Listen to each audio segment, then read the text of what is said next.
Your lender is not your advisor, and the sooner business owners understand that distinction, the better positioned they become to protect their companies, structure their capital properly, and avoid costly financing mistakes.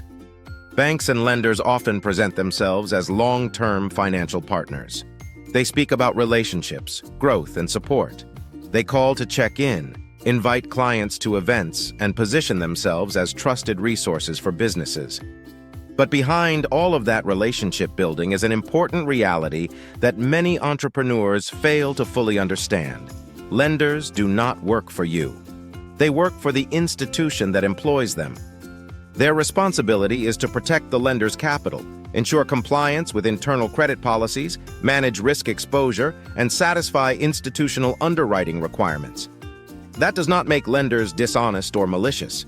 It simply means their priorities are fundamentally different from yours.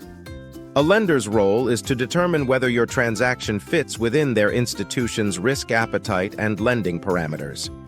An advisor's role is to determine how your business should position, structure, sequence, and present the transaction to maximize the probability of success while protecting your long-term interests. Those are two completely different functions.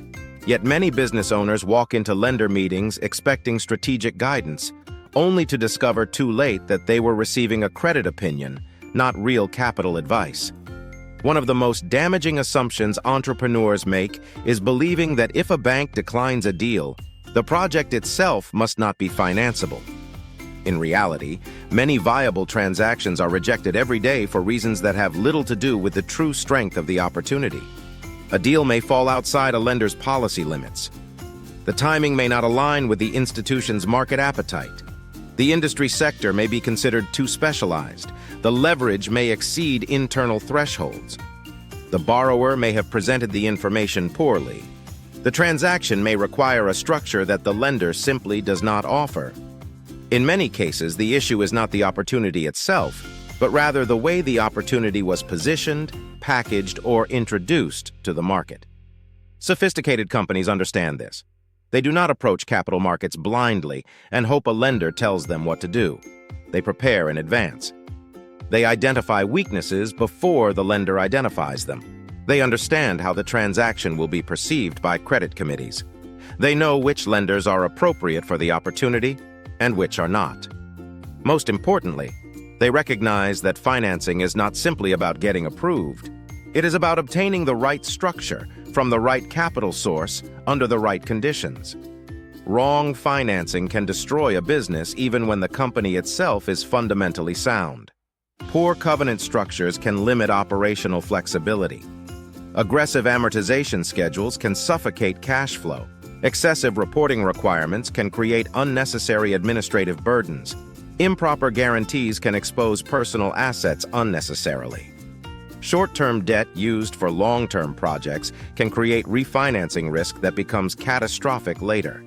Yet lenders are not necessarily responsible for protecting you from those outcomes.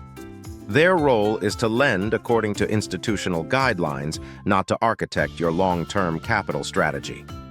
This becomes even more critical in specialized or complex industries, such as construction, cannabis, development, hospitality, manufacturing, turnaround situations, asset-based lending, or cross-border transactions. These are not simple plug-and-play financing requests. They require careful structuring, sequencing, narrative control, and strategic positioning. The lender only evaluates what arrives at their desk. They are not responsible for building the framework behind the transaction. That responsibility belongs to the borrower and their advisory team. That is why businesses with similar financial performance can receive dramatically different financing outcomes. One business enters the market reactive, disorganized, and desperate for capital. Another enters with a clear strategy, institutional quality presentation materials, realistic assumptions, and a properly structured execution plan.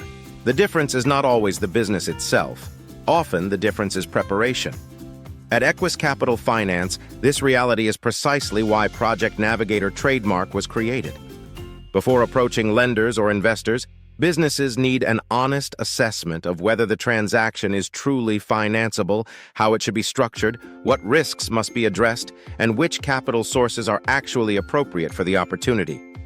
Project Navigator trademark is designed to identify weaknesses before the market does, improve capital readiness, strengthen lender positioning, and help businesses approach financing strategically rather than emotionally.